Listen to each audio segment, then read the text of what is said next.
Bien, entonces vamos a abrir la palabra de Dios en el Evangelio de Juan, en el versículo que nos quedamos, que es el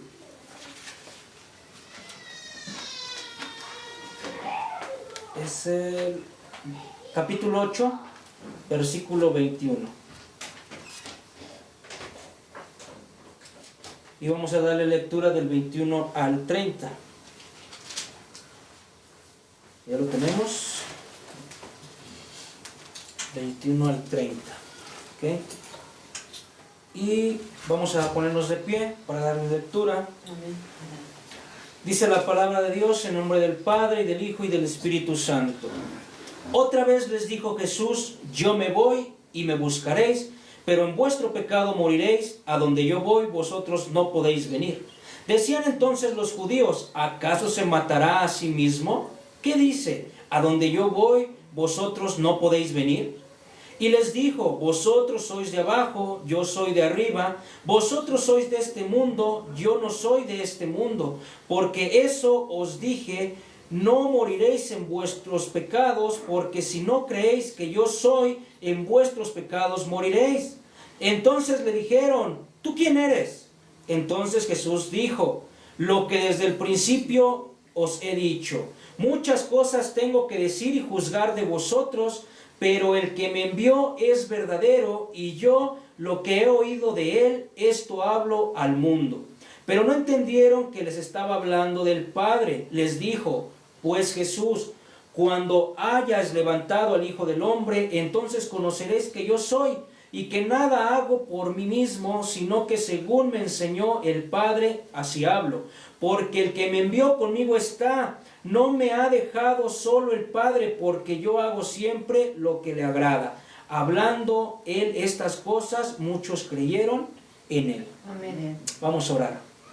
Padre eterno, en esta hora damos gracias porque nos permites estar reunidos para escuchar tu palabra. Esto que acabamos de leer, Padre, te pedimos que por medio de tu Espíritu Santo seas tú mostrándonos, Señor, lo que quieres hablar o lo que quisiste exponer, Señor, por medio de tu palabra para nuestros corazones, para nuestras mentes. Te pedimos, Señor, abre nuestro corazón, nuestra mente al entendimiento, a que sea tu Espíritu Santo, Señor, el que controle este tiempo y el que hable, Señor, a nuestras vidas, para que esta palabra, Señor, no solamente hoy la podamos entender, sino la podamos llevar por obra. Así te lo pedimos en el nombre de Cristo Jesús. Amén. Amén. Amén. Vamos a tomar asiento. Estos versículos nos muestran algo importante. Seguimos en esta fiesta de los tabernáculos. Sigue esa discusión de Jesús con los líderes, con las personas que están ahí reunidas, ¿verdad? Que no creen en Él, que cada que se enfrentan tratan siempre de minimizarlo, de hacer que Él se contradiga, ¿verdad? Que Él no es quien está diciendo ser. Y hacen una serie de preguntas, lo hemos venido viendo, Juan en el Evangelio lo expone. Pero tenemos hoy que entender algo bien importante, que en esta vida humana, en esta vida terrenal, siempre hemos tenido que tomar decisiones. Todos los días tomamos decisiones. Amén. Todos los días tomas decisiones desde las cosas más pequeñas, que es, por ejemplo, decir a qué horas me voy a desayunar, qué voy a hacer de desayunar, qué voy a hacer de comer, cómo me voy a vestir. Diario tomas una decisión. A veces hay unas decisiones más difíciles que tomamos. Cuando nos encontramos en un problema, cuando tenemos una circunstancia difícil, en ese momento tenemos que tomar unas decisiones más complicadas. Y muchas veces cuando lo hacemos sin una buena dirección, sin tomarnos un buen tiempo para meditarlo, pues en muchas ocasiones tomamos las decisiones equivocadas, a donde después nos estamos arrepintiendo. ¿Por qué lo hice de esta manera si pude haber hecho las cosas de esta otra forma? Y ahí es a donde a veces tenemos esa frase que muchas veces utilizamos, de el hubiera no existe. Porque si nos damos cuenta, alrededor de nuestra vida, tengamos los años que tengamos, hemos llevado muchas decisiones a nuestra vida que a veces en nuestra mente decimos, si hubiera hecho esto, las cosas hubieran sido diferentes. Quizá no estuviera en la situación donde hoy me encuentro, en la circunstancia que hoy me encuentro, si hubiera tomado en aquel momento, en aquel año, en aquel día, una decisión diferente.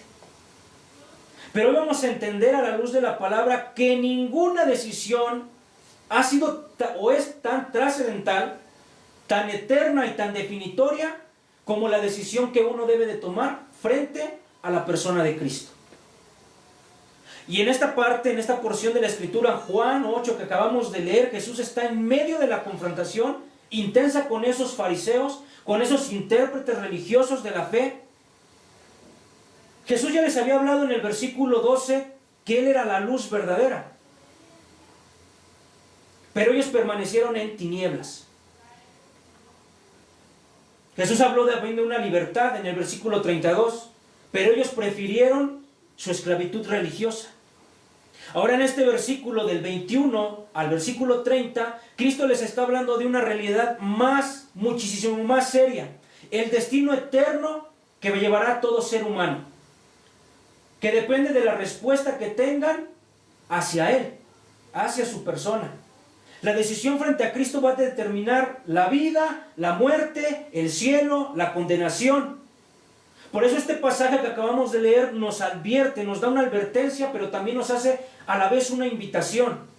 A la vez lo podemos decir que es un juicio, pero también es una puerta abierta a su misericordia.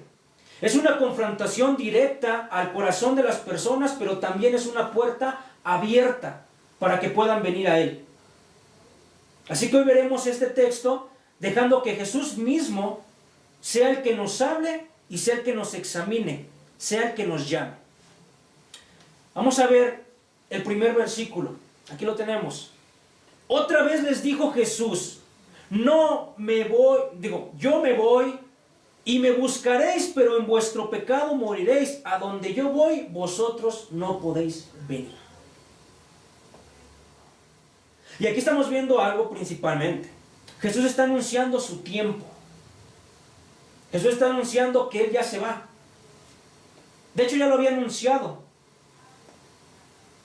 Por eso aquí dice, otra vez Jesús les dijo. Ya no se lo había anunciado, lo vimos en el capítulo 5, a donde le dijo que iba a llegar el tiempo, que Él se iba a ir y que lo iban a buscar y que no lo iban a encontrar. Y en aquel momento los fariseos entendieron, quizá Él se va a ir al ala griega, ¿verdad? A los dispersos. Ellos pensaban que iba a cambiar de lugar geográfico. No entendían las palabras que Jesús les estaba diciendo. Pues en esta ocasión es muy diferente. Tampoco no entienden lo que Jesús les está diciendo. Pero aquí Jesús está dando una advertencia que es un poquito más de temer, más de analizar. Una cosa está diciendo primero, yo me voy. Y está diciendo aquí que se está refiriendo a su muerte, a su resurrección y a su ascensión. Juan siempre, desde un principio nos pone eso. En cada uno de los capítulos prácticamente hemos visto esa parte de Él. Que Él está hablando de que Él se va, de que Él va a morir, de que Él va a ascender, de que Él va a subir en gloria. ¿Ok? Entonces los líderes religiosos dice que lo buscarán, porque dice, y me buscarán, pero en vuestro pecado moriréis. Y esa es la advertencia más terrible que puede haber en este mensaje. En vuestros pecados moriréis. De hecho será la frase central de este mensaje. Ahora dice, lo buscarán. ¿Será cierto? ¿Será cierto que cuando Jesús murió, los fariseos, los escribas, los judíos lo buscaron? Porque no lo buscaron, No lo buscaron. Fue al contrario, lo siguieron haciendo a un lado. Hubo algunos que por medio de la predicación de los apóstoles creyeron en Él. Pero muchos otros no lo buscaron. Aquí hay algo bien importante. Porque también aquí dice la frase, moriréis en vuestro pecado. No está diciendo aquí Jesús en vuestros pecados. Está diciendo en vuestro pecado. No está hablando en plural, sino está diciendo pecado en singular. Quiere decir que aquí Jesús está refiriendo a ciertas personas directamente. Y ya les está diciendo que Él se va y que ellos se van a morir en su pecado. Quiere decir que ya se van a morir bajo condenación. Porque si Jesús en el momento que Él estaba, Él era misericordioso, Él daba oportunidades, ¿por qué les estaría diciendo a estos judíos que ya se va a ir y que ellos se van a morir en ese pecado? O sea que no van a alcanzar ya no van a tener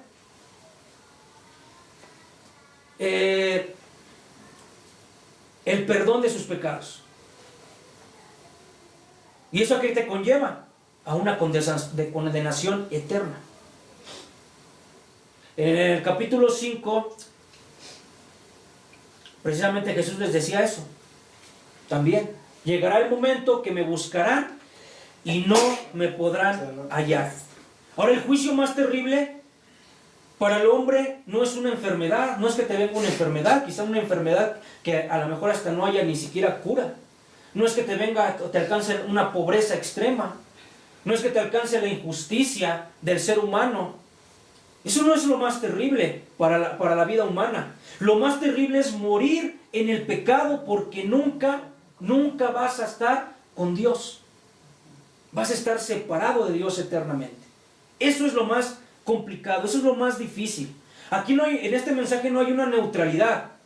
Aquí no hay una segunda oportunidad. Después de la muerte, todo se acabó. Mientras estamos vivos tenemos oportunidad, pero después de la muerte, esto se acabó. En Hebreos 9:27, de hecho está decretado. Dice, el hombre, está decretado que el hombre muera una sola vez y después el juicio. Aquí no es como los budistas, que ellos creen que vas a reencarnar, que si en este plano terrenal no cumpliste lo que tenías que hacer espiritualmente, entonces vas a tener otra oportunidad más adelante. No. Aquí, si en esta vida no tomaste la decisión correcta delante de la persona de Cristo, ya no va a haber otra oportunidad. Ya no es que vas a reencarnar en un animal o en una planta o en otro hombre. No. Esta es, háganle cuenta que es su boleto, van en el tren y es el único. Es el único que hay. No hay más. Ahora, ¿cuál es la condenación? También ya lo habíamos visto. El apóstol Juan ya nos lo había mostrado en el capítulo 3, versículo 18. El que cree no es condenado, pero el que no cree ya ha sido condenado porque no ha creído en el nombre del unigénito Hijo de Dios. Entonces aquí Juan ya nos había mostrado que es una condenación desde el momento que no crees. No es cuando después de que llegues a morir. No, la condenación es desde el momento, ese preciso momento que tú rechazas a Cristo Jesús como tu Señor y tu Salvador. Desde ese momento tú ya estás bajo condenación. La condenación ya empezó desde ese momento. ¿Por qué hay que ser? Miren, hermanos, hay que utilizar simplemente el razonamiento y la lógica. ¿Tú crees que una persona que no cree en Jesús, que no cree en esta vida en Jesús, va a querer en la vida eterna estar con Él? Lo que ellos buscaron, lo que ellos decidieron, eso es lo que van a obtener. Yo tengo mis dudas respecto a eso personalmente, respecto a que el infierno va a ser un lugar donde te vas a estar quemando y te van a estar, porque a veces lo hacen como que sí lo hacen como muy animado, ¿no? Como que te ponen ese miedo, te siembran ese miedo de que ahí en el infierno va a haber unos demonios que te van a estar picando y que van a estar las llamas del fuego y que vas a estar ahí en ese terrible tormento y terrible dolor. Pero lo que yo sí creo acerca del infierno es que es una separación eterna de Dios. Yo te pregunto, ¿en algún momento en tu vida, en un estado de tu vida, te has sentido tan impotente, tan frustrado, tan lleno de culpa, tan lleno de resentimiento, tan lejos de Dios? ¿Ha llegado a pasar en tu vida algo así? Un momento de tu vida, un problema, un conflicto que te has sentido tan desesperado, tan miserable, que quizá muchas personas llegan a tener ese pensamiento de hasta quitarse la vida, de ya no querer vivir, de ya no quererse esforzar más. Está una separación completa del hombre con Dios. Porque un hombre que tiene a Dios, así esté pasando lo más terrible o trágico de su vida natural, cuando está con Dios, se siente fortalecido, hay esperanza, hay fe. Pero cuando una persona está pasando por algo difícil y está sin Dios, esa persona se siente tan miserable que empieza a renegar de todo mundo, de papá, de mamá, de sus hermanos, de sus hijos, de su misma vida personal. Y yo creo que eso es la parte que va a ser esa separación eterna para el hombre. Vivir constantemente en ese estado. En ese estado de incertidumbre, de frustración, de culpa, de resentimiento. Eternamente. Porque una persona, hermanos, que está viviendo en un conflicto eterno de culpabilidad, de resentimiento, es una persona inestable. Es una persona que no puede estar en paz. Es una persona que en las noches no puede dormir. Está dando vueltas porque no hay una conciencia tranquila, porque su alma está intranquila. Porque odia. Hay personas que odian tanto a la otra persona que están pensando en la otra persona como si la otra persona pensara que está pensando en él todo el tiempo. Y cuando no es así, quizá la otra persona está bien campante, disfrutando de la vida, y tú en tu mente estás, esa persona me está queriendo hacer la vida imposible a mí. Cuando las cosas no es así, porque es el resentimiento.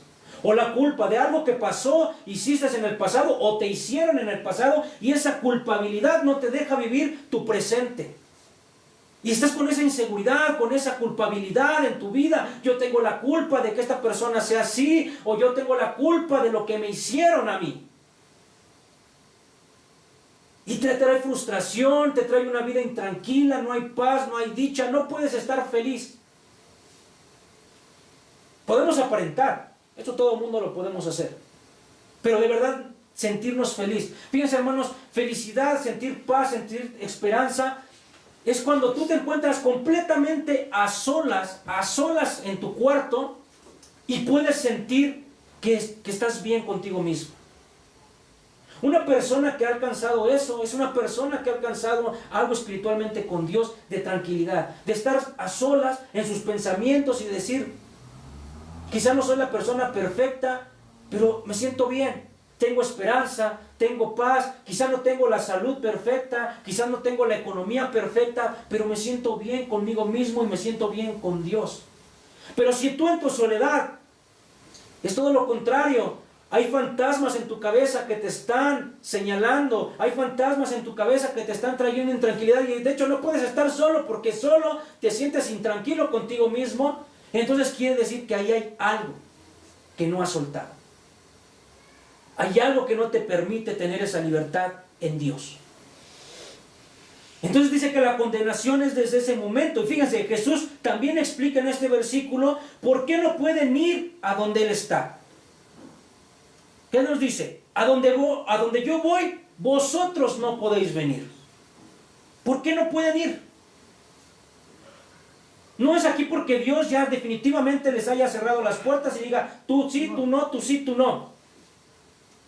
No pueden ir ellos mismos, ¿por qué? Porque rechazaron el único camino para llevar a Dios. Entendamos algo, Jesús no es, porque ahí hay un concepto que a veces hay personas que lo tienen erróneo, que dicen, Jesús vino a mostrarnos el camino hacia Dios. No, Jesús dijo, yo soy el camino, la verdad y la vida. Amén. Él es la esencia, no es quien muestra. Porque si decimos quien muestra, entonces lo estamos bajando a un profeta, lo estamos bajando a simplemente un discípulo, a simplemente alguien más. No, Él es el camino. Amén. El cielo no es para quien quiere entrar, sino para quien nace de nuevo. También en este evangelio nos lo mostraron en Juan 3:3, cuando Jesús estaba hablando con Nicodemo. ¿Qué le dijo Jesús a Nicodemo? De cierto te digo que el que no naciere de nuevo no puede ver el reino de Dios. Habla de un nuevo nacimiento, habla de una nueva persona, de un nuevo ser. Ese es el que va a ver el reino de Dios. El problema no es externo, para que se den cuenta, no es cultural ni tampoco es religioso. Tú podrás tener tu religión, podrás ser el más religioso, podrás ser la persona moralmente que da una apariencia entre la gente, podrás ser la persona más intelectual, más sabia, pero es interno. es del corazón. Es de tu vida interna hacia la persona de Cristo. Por eso el que tiene la falta de fe genuina en Cristo. Si no tienes una fe verdadera, hermano, no estás engañando a los demás. Sí, también los podrás engañar, pero te estás engañando a ti mismo. Si no eres una persona que has nacido de nuevo, te estás engañando a ti mismo y no estás con Dios, estás separado de Dios. Y fíjense, Jesús también ya nos lo ponía en otro lugar. La parábola de las 10 vírgenes, vamos a leerla rápidamente. Mateo 25, atrasito, en el Evangelio de Mateo, capítulo 25.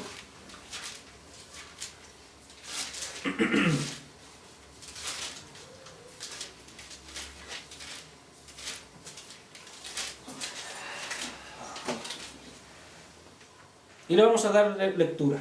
Dice: entonces el reino de los cielos será semejante a 10 vírgenes que tomando sus lámparas salieron a recibir al esposo. 5 de ellas eran prudentes y 5 insensatas. Las insensatas, tomando sus lámparas, no tomaron consigo el aceite, mas las prudentes tomaron aceite en sus vasijas juntamente con sus lámparas.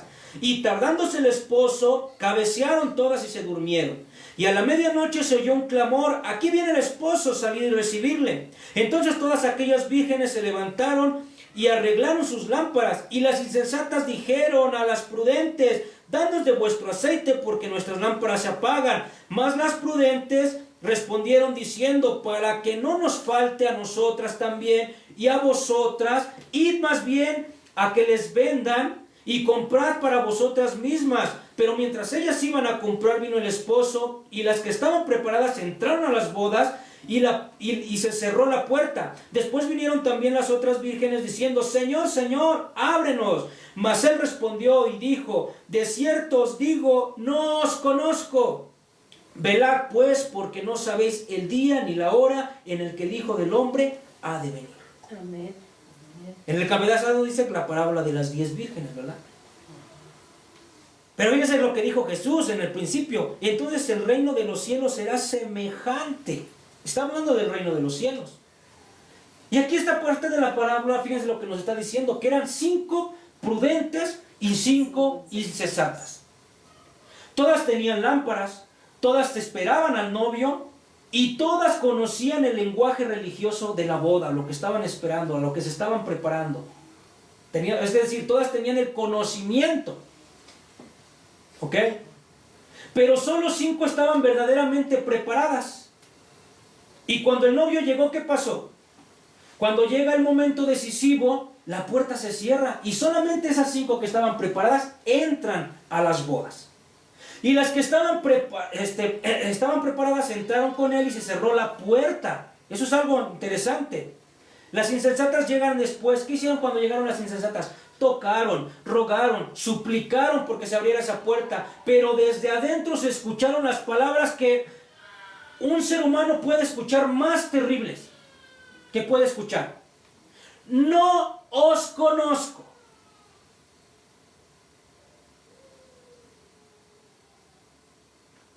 Eso es exactamente lo que Jesús está diciendo en este versículo de Juan 8:21. Hay un momento en que la oportunidad de venir a Cristo se va a terminar. Hay una puerta que, una vez cerrada, ningún esfuerzo humano puede volver a abrirla. No hay segundas oportunidades.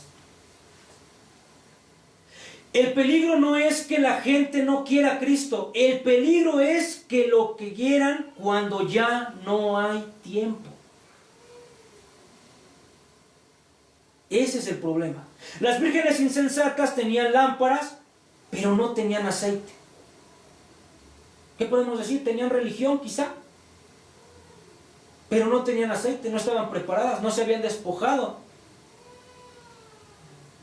de su antiguo hombre, de su vida. No estaban completamente preparadas. Los fariseos en esta parte también tenían su religión, tenían conocimiento intelectual acerca de las escrituras, tenían sus tradiciones, tenían sus fiestas, pero no tenían la salvación. Hoy en la actualidad muchos también tienen su religión, tienen su Biblia, tienen su iglesia, tienen su personalidad moral, tienen sus tradiciones, pero hay muchos que no tienen a Cristo. Y la puerta se cierra, hermanos. Y Jesús dice aquí, a donde yo voy, vosotros no podéis ir. No porque Él no quiera recibirles, entendamos eso, sino porque ellos no quisieron, mientras había tiempo. Y aquí lo interesante es, así como las puertas se cierran, las vírgenes insensatas se quedan afuera, Jesús muestra que precisamente este versículo 21, que hay una eternidad sin Cristo y comienza cuando una vida ignora a Dios, ignora a Jesús. Y ahora en el versículo 22, en el que sigue, vamos a ver cómo responde un corazón que se encuentra en tinieblas, porque no examina su corazón, sino que lo hace con burla. Miren, en el 22.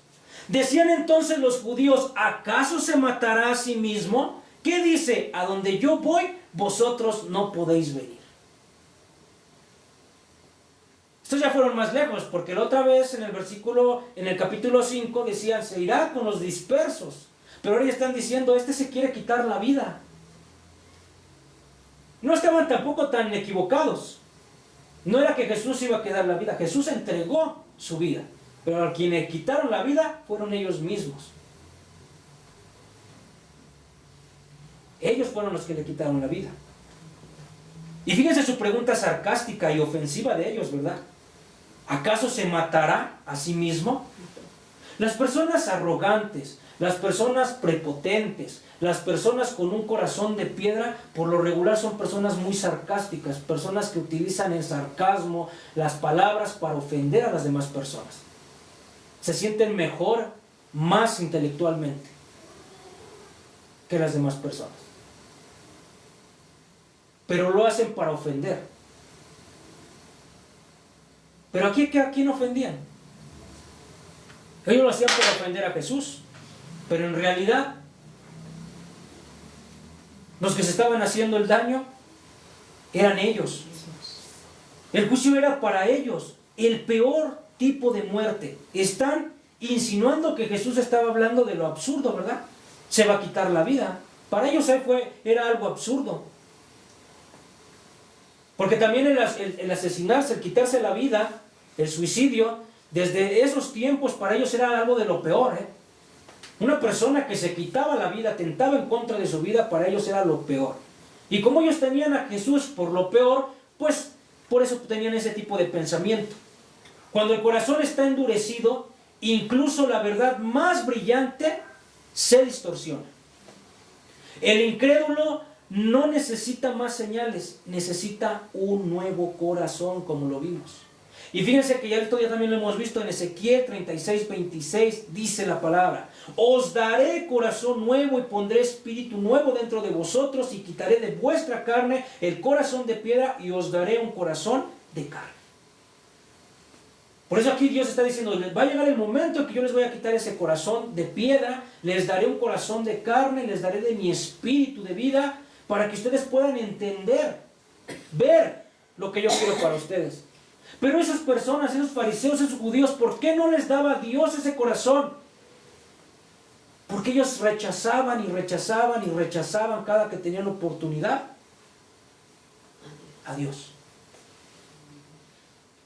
Y fíjense, Jesús ahora expone la raíz del problema, porque su origen espiritual era muy distinto. ¿Cuál era la raíz? En el 23. Y les dijo, vosotros sois de abajo, yo soy de arriba, vosotros sois de este mundo, yo no soy de este mundo. Vosotros sois de abajo, yo soy de arriba. Aquí Jesús está declarando y está poniendo en contraste absoluto entre Él y ellos. No son de la misma naturaleza. No se trata nuevamente, de un área geográfica, sino de una naturaleza, de la ontología de Dios. ¿Qué significa ser de abajo? ¿Por qué les está diciendo ustedes son de abajo? Bueno, porque de abajo significa el mundo. Recuérdense que la palabra mundo que utiliza muchas veces la escritura es cosmos.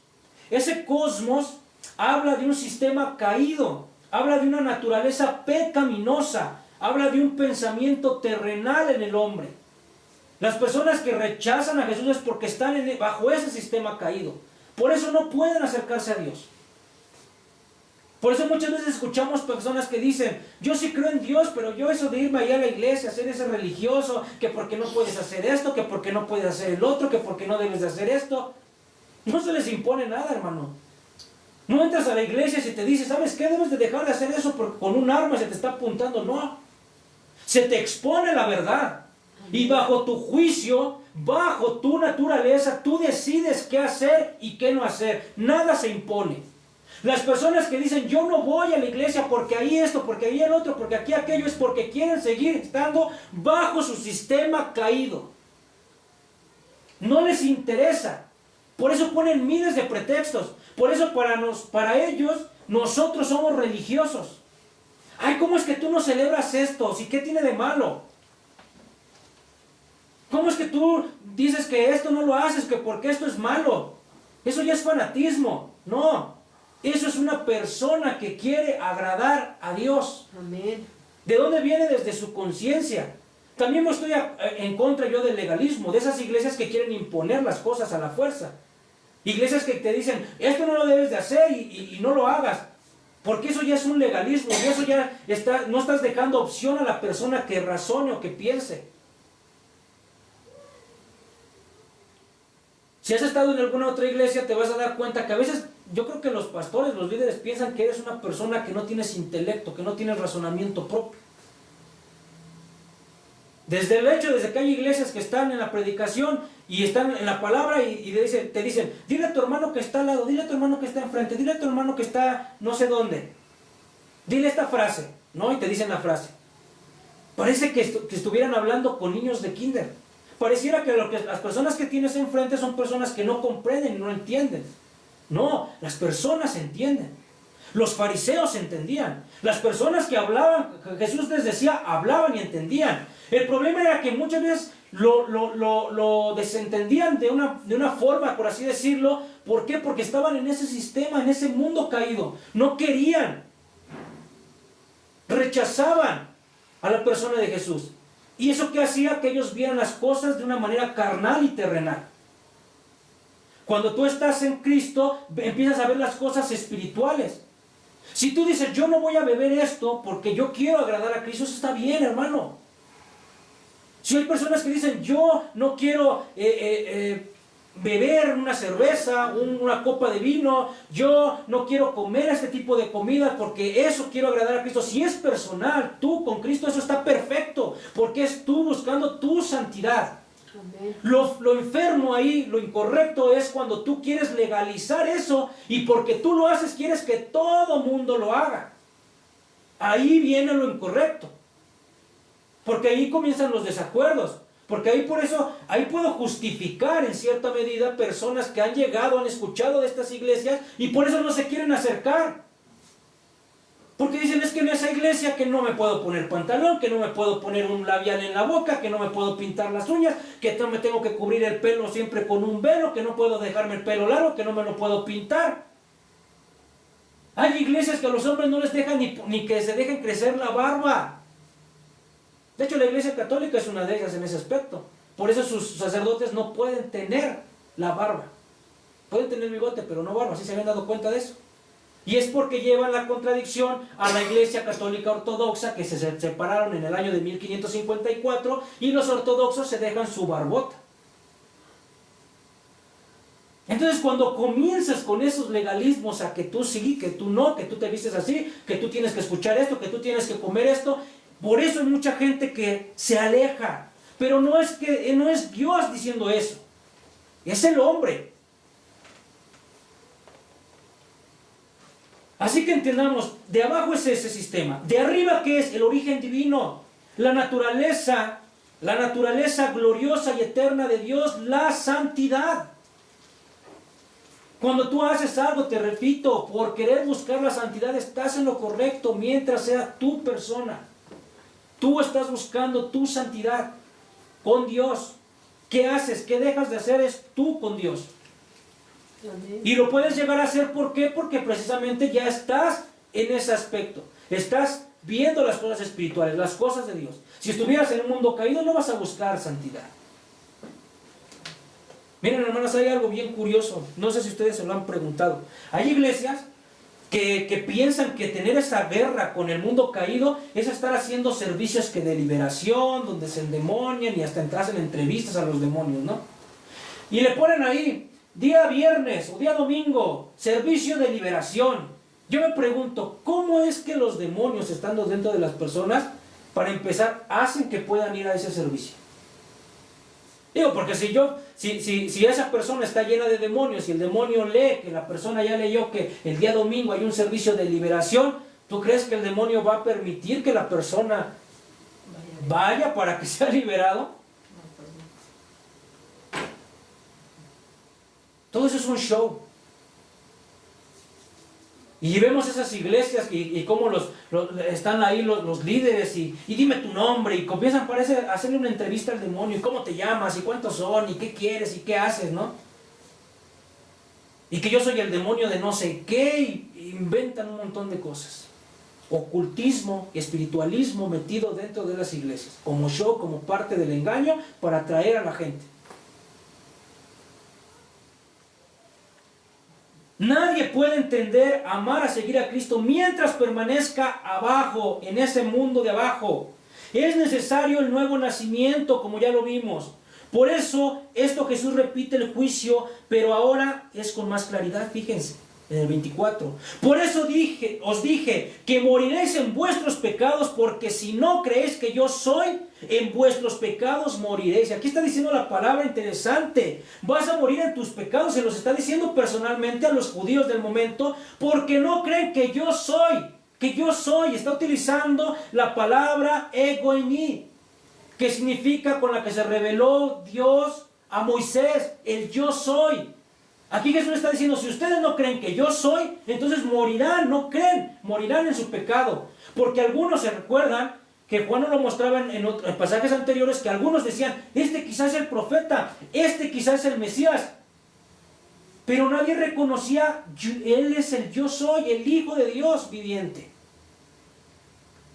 Actualmente hay muchos lugares que son así. Vean a los testigos de Jehová. Los testigos de Jehová son personas que tienen religión. Quizá muchos de ellos, si están bien metidos, son personas rectas, moralmente rectas ante la sociedad. Dejan de hacer muchas cosas también. Muchas cosas en su pensamiento para agradar a Dios. Pero ¿cuál es el problema de ellos, hermanos? Que ellos a Jesús lo tienen solamente como un profeta. Cuando la palabra de Dios es clara. De hecho, ellos cambiaron el versículo primero de Juan 1:1, lo cambiaron. Le pusieron una palabra para que sonara diferente. Cuando dicen el principio era el verbo y el verbo era con Dios y el verbo era Dios, esa palabra ellos la cambiaron para que se ajustara a su doctrina. Ahí están los mormones, lo mismo. Tienen a Jesús como un profeta, como un ángel.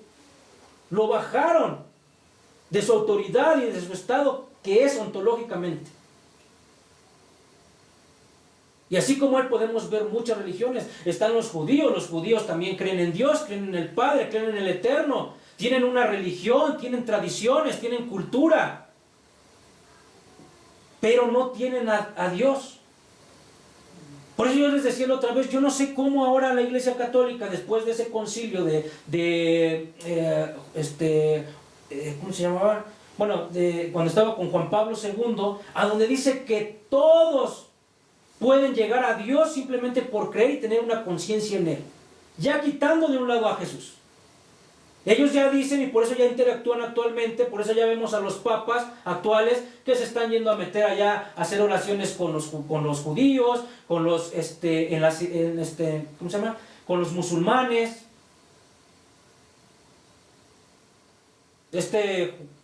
Francisco, que fue el anterior, vimos cómo metió al Vaticano a esa Pachamama. Porque ellos ya dicen que en su conciencia ya es, simplemente crees en Dios y ya con eso ya tienes una salvación asegurada. En Trento a nosotros los protestantes nos decíamos que éramos del diablo, que éramos satánicos, que éramos herejes, pero en ese concilio cambia la perspectiva y dice, no, son hermanos separados, pero también ya pueden alcanzar la salvación, aunque no estén directamente con la iglesia. Pero la palabra de Dios es clara. Dice, si no lo haces creyendo en Cristo, no puedes. Amén. No puedes. ¿Cómo si los judíos odian a Jesús? Lo aborrecen, enseñan en sus escuelas que ni se te ocurra tú como judío abrir un Nuevo Testamento porque te puedes desviar, te puedes confundir. ¿Se dan cuenta? Ahora está hablando del yo soy el Dios, el Hijo del Eterno, el Salvador, morirán en sus pecados. Este es el corazón de este evangelio. No basta creer en que Jesús existió, o que fue un maestro, o que fue una persona grande, intelectual, un gran hombre. Tienes que decir esas palabras como las que dijo Pedro en Mateo 16, cuando le dijo, ¿ustedes quién creen que soy yo? Cuando se fueron esos discípulos que le seguían y lo rechazaron. ¿Qué le dijo Pedro? ¿Lo recuerdan? Tú eres el Cristo, el Hijo del Dios viviente. Porque ese concepto que tengas tú el día de hoy de la persona de Cristo, ese es el concepto que te va a hacer tomar la decisión correcta o la decisión incorrecta. Los fariseos en su ceguera espiritual preguntaron lo que les había dicho. Miren, en el 25. Entonces le dijeron, ¿tú quién eres? Entonces Jesús les dijo lo que desde el principio les he dicho. O sea, ellos a fuerzas quieren que Jesús diga con sus palabras quién es Él.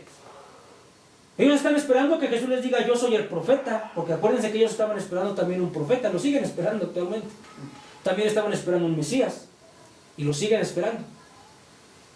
Querían que Jesús mismo les dijera o yo soy el Mesías o yo soy el profeta. Pero Jesús les responde diciendo que lo que desde el principio os he dicho.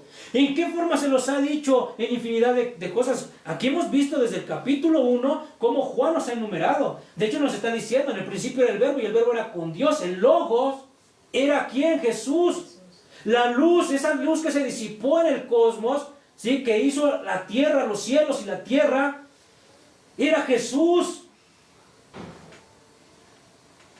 Y después también nos mostró más adelante que esa luz se hizo hombre, reencarnó y caminó con nosotros. Amén. La que traía sabiduría, la que traía la verdad, la fuente de la verdad. Dijo Jesús, yo soy la luz verdadera. Se mostró también como esa agua, cuando nosotros podemos venir y dejar de tener sed. Amén. Él dijo, yo soy el pan verdadero que bajó del cielo. Juan el Bautista delante de él dijo, aquí el Cordero de Dios que quita los pecados del mundo. Amén. Hizo obras, señales, prodigios, maravillas, cumplió la palabra de Dios. Ahí estaba la respuesta. Yo se los he dicho desde un principio, ¿quién soy yo? Ustedes no lo quieren ver. La incredulidad no era falta de evidencia, nuevamente se lo vuelvo a decir. Era voluntariamente un rechazo hacia la verdad. Dios no está obligando a hablar. Infinitamente el corazón rehúsa creer, fíjense. Aquí Dios ya está diciendo, Jesús ya está diciendo, ¿saben que ustedes se van a morir en sus pecados?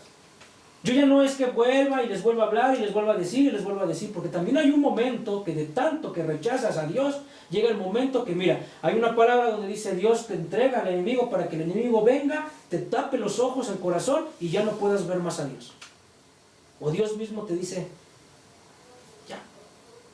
ya te hablé 1, 2, 3, 4, 5, tú cierras tu corazón, se acabó. Jesús responde señalando que desde el principio había hablado claramente. 26. Muchas cosas tengo que decir y juzgar de vosotros, pero el que me envió es verdadero, y yo lo que he oído de él, esto estoy hablando.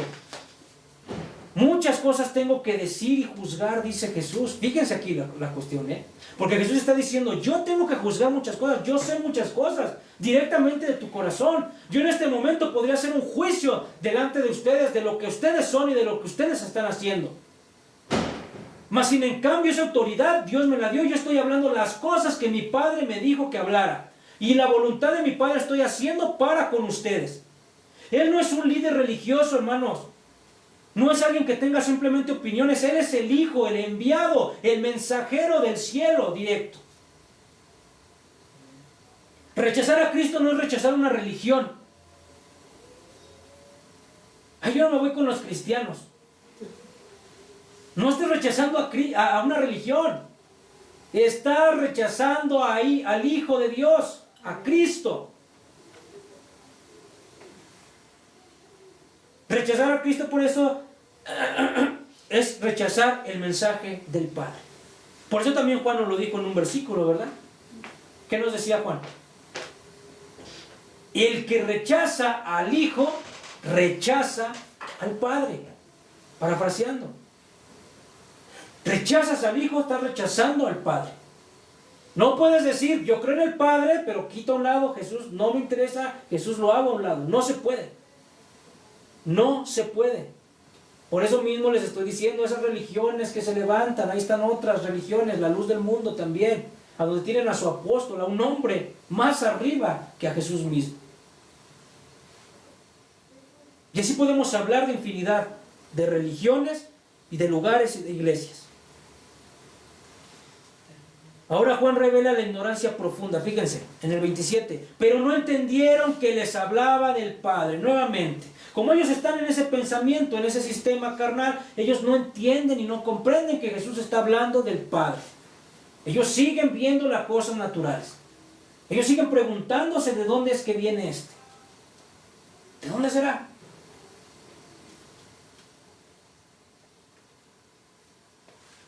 Esa ceguera no es intelectual, nuevamente se los digo, es espiritual. No pueden verlo, ¿por qué? Porque ellos espiritualmente están cegados. Hiciera lo que hiciera Jesús en ese momento, se mostrara como se mostrara Jesús, ellos no lo iban a poder ver como Él era. Por eso el hombre por sí mismo no entiende las cosas del Espíritu. Fíjense lo que nos dice Corintios, Primera de Corintios, capítulo 2, del versículo 14 al 16. Dice, pero el hombre natural no percibe las cosas que son del Espíritu de Dios, porque para él son locura y no las pueden entender, porque se han de discernir espiritualmente. En cambio, el espiritual juzga todas las cosas, pero él no es juzgado de nadie. Porque ¿quién conoció la mente del Señor? ¿Quién le sustituirá? Mas nosotros tenemos la mente de Cristo. Si tú estás con Cristo, puedes entender las cosas de Dios, porque ¿quién está con Dios? Cristo. ¿Quién te muestra las cosas? Cristo. ¿Por medio actualmente de quién? Del Espíritu Santo. El Espíritu Santo te muestra a Cristo, Cristo te muestra al Padre, en esa perfecta Trinidad, en esa perfecta unión. Amén. Pero si tú no tienes a Cristo, te vuelvo a decir, o tu concepto de Cristo no es el que debe de ser, porque todavía tienes de tu conocimiento de Cristo que pudo haber sido un profeta, que pudo haber sido un enviado de Dios, pero no el Dios Todopoderoso. Entonces tu concepto está erróneo y por ende, la perspectiva que tienes de Dios sigue siendo errónea en tu vida.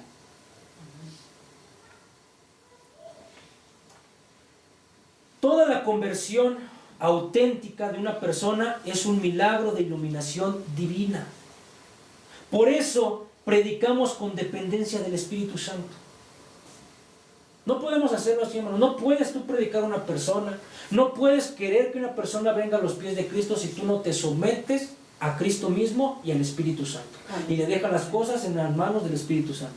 Por más que prediques, por más que te instruyas, por más que estudies, por más que quieras hablarle bonito a las personas de Dios, las personas no van a venir si el Espíritu Santo no está obrando y el Espíritu Santo está cambiando esa perspectiva espiritual de su vida para que ellos puedan ver quién es Cristo. No se va a poder.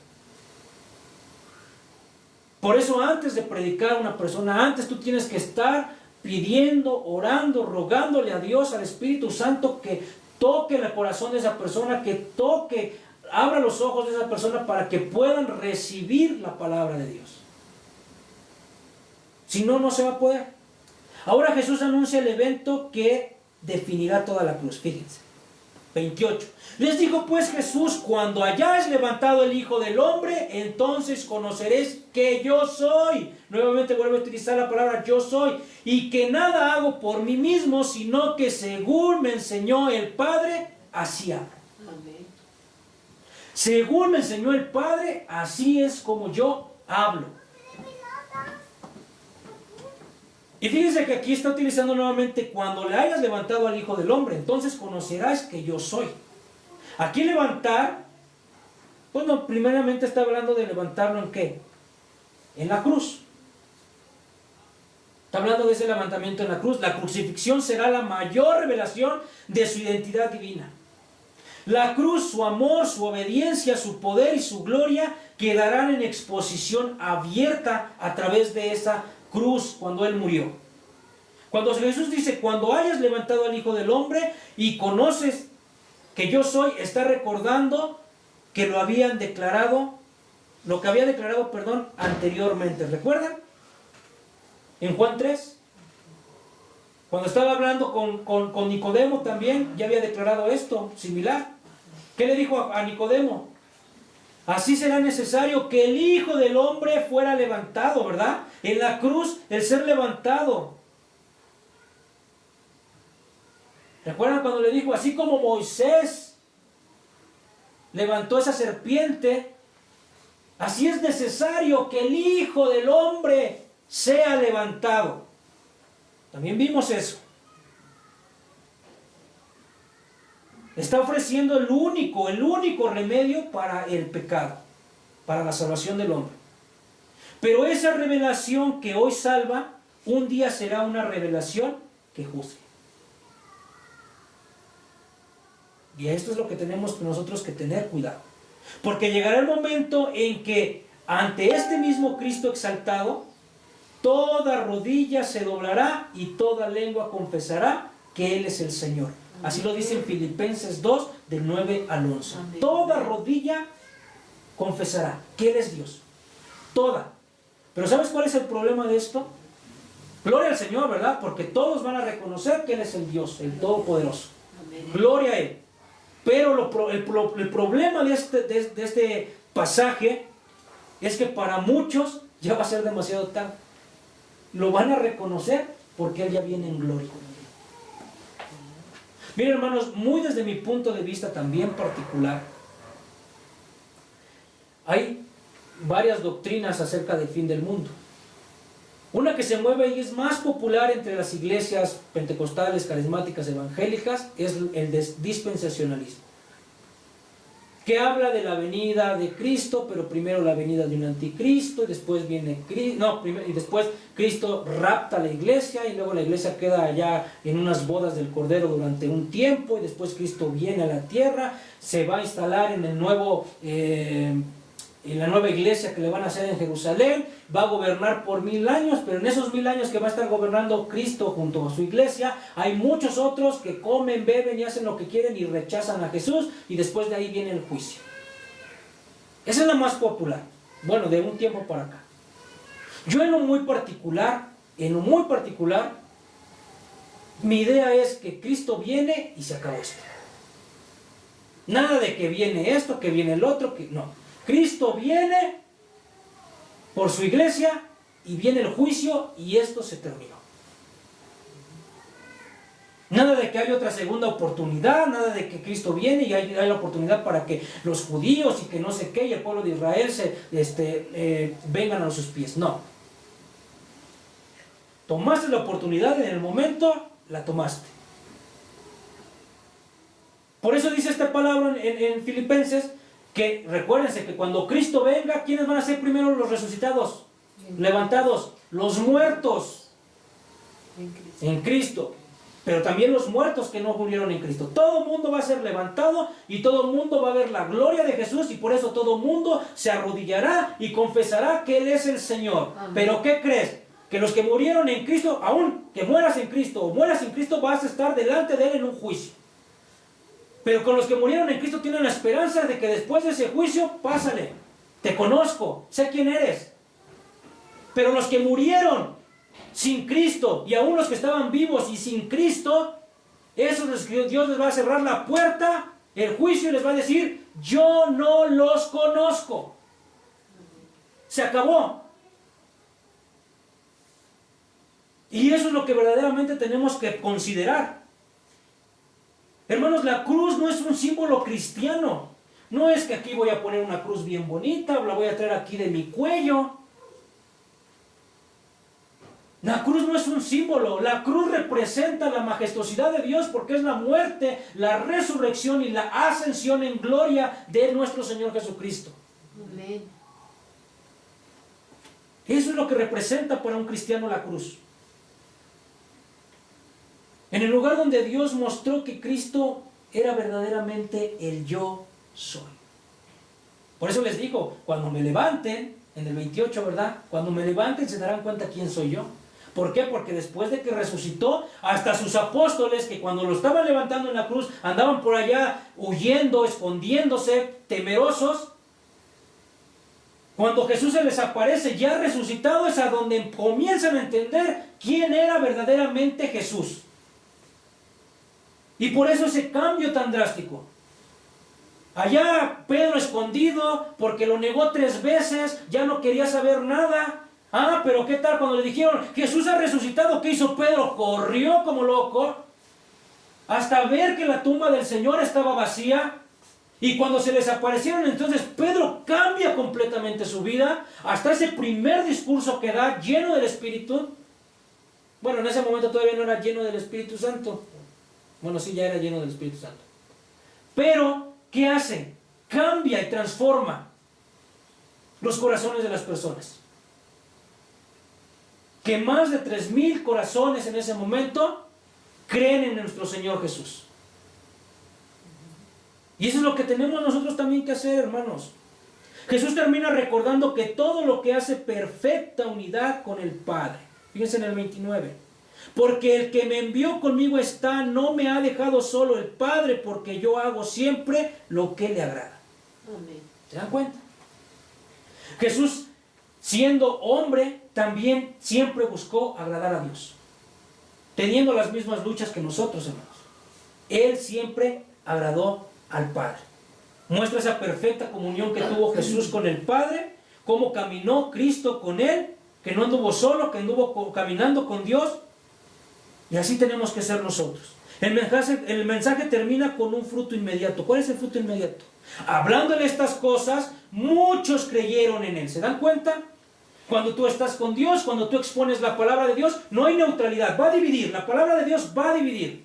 Unos van a creer, otros no van a creer. En ese momento los judíos, los fariseos, los escribas no creían en Dios, se cerraban. Y Jesús les dijo, van a morir en sus pecados. Pero hubo otros que escuchando esas mismas palabras de Jesús, ellos sí creyeron en Él. Cuando tú proclamas con fidelidad la palabra de Dios, hermanos, va a haber unos o muchos, o la mayoría, que van a decir no quiero nada de Él. Pero van a haber algunos que van a decir yo sí quiero. La verdad confronta, pero también salva. Dios siempre tiene un remanente, escúchalo, hermano, que oye su perfecta voz. La decisión que salvan, que condena, entonces, abríamos este pasaje diciendo, hay decisiones que tomamos en la vida, pero no hay una como la que tomas delante de la persona de Cristo. Seas joven, seas adulto, este pasaje no es un mero análisis teológico. Es un llamado urgente. ¿Por qué? Porque Jesús dijo 2 cosas, 2 veces. Morirás en tu pecado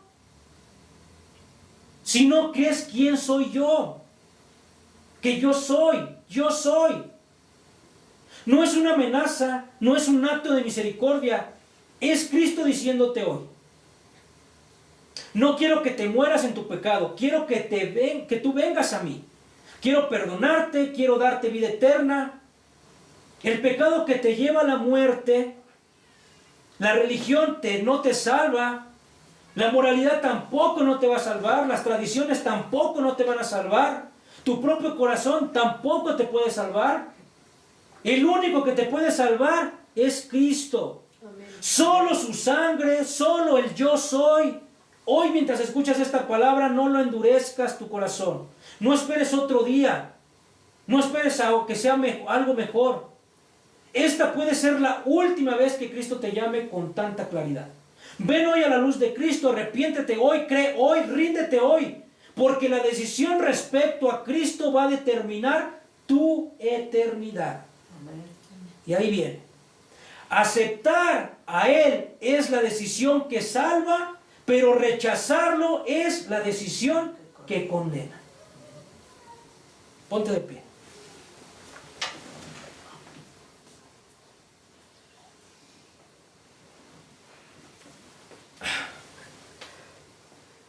Padre eterno, Señor, en esta hora, Padre, te damos gracias. Gracias por este mensaje, Señor, que has traído a nuestras vidas. Gracias, Señor, por tu palabra. Jesús, te pedimos que nos muestres, Señor, esa puerta de la salvación, como lo has hecho. Que nos lleves, Señor, a poder reconocer ya, Señor, delante de ti quién eres. Quizá muchos de los que estamos aquí, todos, tal vez, Padre eterno, Señor, hemos reconocido quién eres tú verdaderamente. Que eres nuestro Padre, que eres el gran yo soy, el enviado del Dios eterno, el poderoso, el que sana, el que salva, el único redentor, Señor, que hay en esta tierra, el único al que podemos acercarnos como el camino verdadero, Amén. como la verdad verdadera y fundamental de Dios y absoluta. Que no hay alguien más después de ti. Porque toda potestad te fue dado en el cielo, en la tierra y debajo de la tierra, Señor. Porque dice tu palabra que todo ojo, toda lengua, toda nación, Señor, reconocerá quién eres Dios. ¿Quién eres tú, Señor? Pero hoy te pedimos que nuestro corazón, Señor, desde este momento pueda ya reconocerte. Desde este momento, Señor, pueda rendirse delante de tú, Señor, y poder decir diariamente, Señor, como esas palabras que dijo en algún momento Pedro: tú eres el Cristo, el Hijo del Dios viviente, el Padre eterno, el Salvador, el que mora en nosotros, el que ha mandado su Espíritu Santo para que venga y esté con nosotros, el que nos trae esa reconciliación, esa relación para entrar al Padre, para venir y estar con el Padre eterno. Padre Santo, si nosotros hay falta de perdón, si nosotros hay algo que está estorbando, si nosotros hay algo que está impidiendo, Señor, caminar correctamente delante de ti, Señor, te pedimos, despójanos. Haz que nos arrepentamos de todo eso. Haz que, Padre eterno, podamos caminar en gloria, caminar, Señor, en ti, Padre eterno, tomados de tu mano, Señor, sin estar juzgando al demás, sin estar juzgando al prójimo, sin estar viendo qué hace o qué no hace las demás personas. Poder centrarnos en ti y en nuestras vidas, Padre. Y te rogamos y te pedimos por aquellas personas que muchas veces hemos hablado de tu evangelio. Personas cercanas a nosotros, Señor, que les hemos predicado, que les hemos pedido, Señor, que les hemos hablado de ti para que puedan verte, Señor. Y que hasta este momento te han rechazado. Ten misericordia de ellos. Amén. Señor, que tus palabras no puedan ser como las que les dijiste a ese grupo de judíos. Morirás en vuestros pecados. Ten misericordia, Señor, te rogamos por cada uno de ellos, para que ellos puedan ver con sus ojos, abrir su corazón, cambiarles ese corazón de piedra, ponerles un corazón de carne y ellos puedan ver tu excelencia, quién eres tu Padre. Para que puedan tener esa oportunidad de reconocerse y que esas puertas no se cierren, Señor, delante de ellos. Gracias, Señor. Gracias, Espíritu Santo de Dios, por lo que haces por cada uno de nosotros, porque nos has permitido, Señor, verte tal y como tú eres. Hijo de Dios, Padre eterno, Padre omnipotente, Rey de gloria. Te damos gracias en el nombre de Cristo Jesús. Amén. Amén. Amén.